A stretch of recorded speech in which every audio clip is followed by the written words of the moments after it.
hoy se dio a conocer el resultado del censo 2020, que es el primer censo que se levanta, pues ya en la etapa de COVID, ¿sí?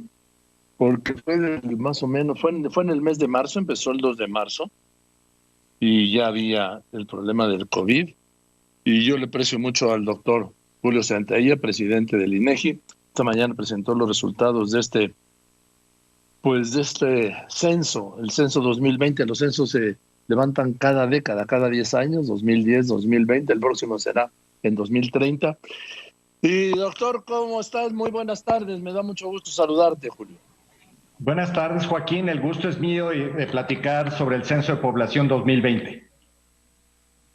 A ver, ¿qué destacas de ese censo? Lo primero que yo destacaría es que tenemos censo, Joaquín, como tú decías en este preámbulo, justamente el Censo de Población y Vivienda se levantó en el mes de marzo, cuando estaba iniciando la pandemia en nuestro país. Afortunadamente pudimos concluir esta etapa que se llama de numeración, que es el recorrido por todo el país, tocar todas las puertas y hacer el intento de levantamiento de los cuestionarios. Y la situación fue tal que la emergencia sanitaria ocurrió posteriormente a partir de abril y pudimos recabar prácticamente toda la información que estamos presentando el día de hoy. Eso yo creo que es lo primero más destacable, que nuestro país, a diferencia de lo que está ocurriendo en otros países, tenemos un censo de población y vivienda para tomar decisiones basadas en una realidad objetiva que tenemos, Joaquín. Bien. De las cifras, de las tendencias, de los números, ¿qué es lo que más te llama la atención? ¿Qué es lo que destacas? ¿Qué cambios hay con el 2010? Mira, hay algunas tendencias que se confirman con este censo de población y vivienda. El primero es una disminución de la tasa de crecimiento demográfico. Con estos 126.014.024 personas, representa un crecimiento demográfico de 1.2% anual en promedio en 10 años. Y esto viene descendiendo desde los años 60, que teníamos 3.4% anual. A la par con este descenso de la tasa de crecimiento, en nuestro país se está dando un proceso paulatino de envejecimiento, Joaquín. Ahora la edad mediana en nuestro país es de 29 años, cuando hace 20 años, en el 2000, era de 22 años. Eso significa que poco a poco hay proporcionalmente más personas mayores de edad y menos adolescentes y niños. Por ejemplo, este censo de población y vivienda arroja que tenemos 15 millones de personas de más de 60 años, lo cual es una cifra muy importante para la política de vacunación en contra del COVID que está desplegando el gobierno, los gobiernos de todo nuestro país, ¿no? Así que esos son una gran de las riquezas que tenemos en este caso, Joaquín. Ahora, dime, en el tema... Esto me llama mucho la atención de que la edad promedio en el 2000 era de 22 años, ahora es de 29. Esto se confirma que se está invirtiendo la pirámide, ¿no? Es correcto, se está estrechando la base, lo cual significa que poco a poco, te digo, hay menos personas jóvenes. En el 2006 de cada 10 personas tenían 30 años o menos y ahora solamente son 5 de cada 10 años o menos. Con el paso del tiempo, de mantenerse esta tendencia, pues vamos a invertir las tasas de dependencia y por lo tanto lo que se llamó como el bono demográfico, pues se va a ir agotando poco a poco, como ya lo tenían planteado los demógrafos desde hace un buen rato, Joaquín. Ahora vemos que se ha ensanchado, en la curva, aunque todavía es mucho más amplio, sobre todo entre los 10 y 19 años, que quizá es la franja más ancha, pero también se ha ensanchado de 70 y mayores, ¿no? Es correcto, sí, te digo que ahora ya tenemos 15 millones de personas de más de 60 años y por supuesto también en otros grupos mayores de esta de esta edad, ¿no? De tal manera que pues, es un proceso que paulatinamente se está dando en nuestro país y tiene implicaciones muy importantes, por ejemplo, para la política de salud, porque tenemos que atender enfermedades crónico-degenerativas, y también para la política educativa, porque ahora en realidad proporcionalmente hay menos niñas y niños a los cuales hay que ofrecerles servicios de salud, perdón, de educación. Sí, sí lo entiendo, y se ha ensanchado la parte, me dices que la parte, siendo el promedio 29 años, pues veo también que quizá la parte más ancha es de 10 a 14 y le sigue de 15 a 19 años. ¿Es correcto, Joaquín?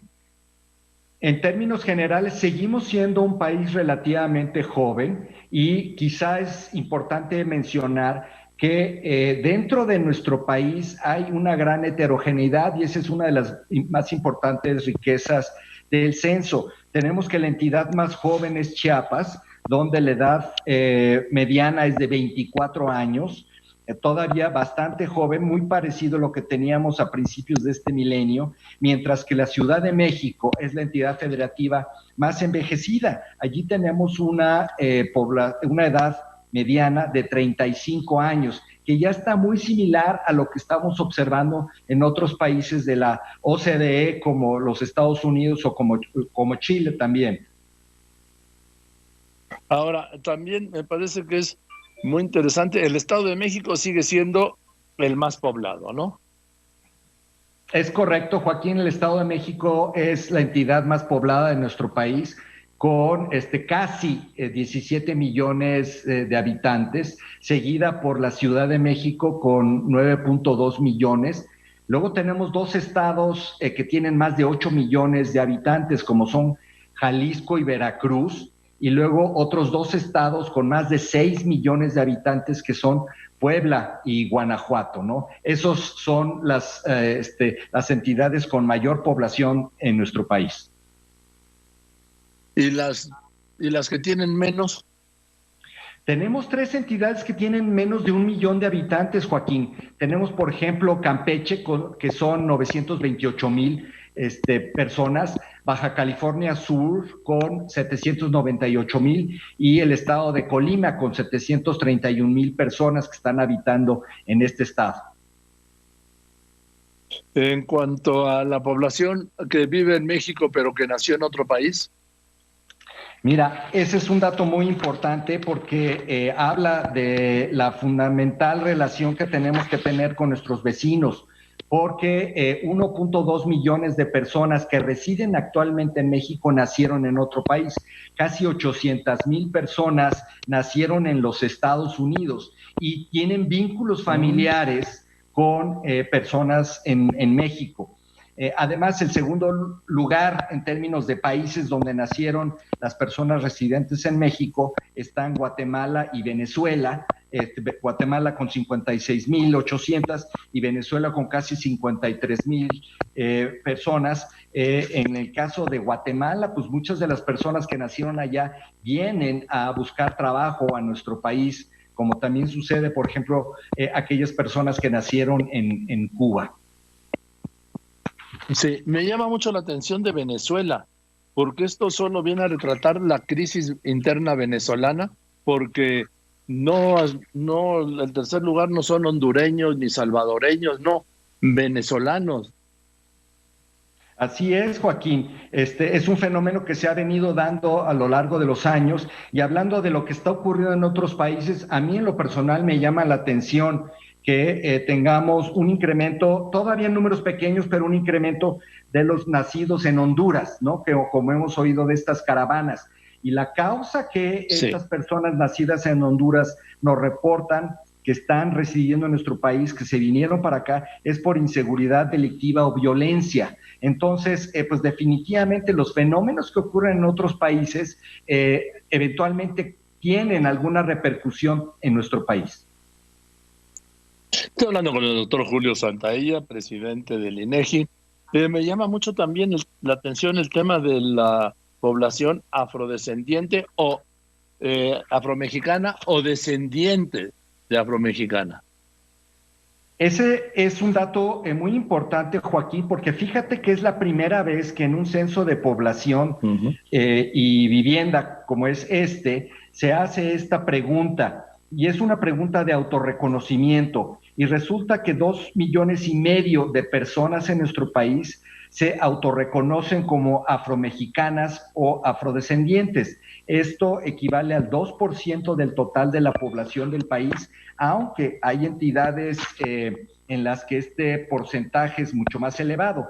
Estas personas que se autorreconocen como afromexicanas o afrodescendientes son proporcionalmente más importantes en el estado de Guerrero y en el estado de Oaxaca, pero es una pregunta muy importante dado pues los derechos que tienen a raíz de reformas legales recientes.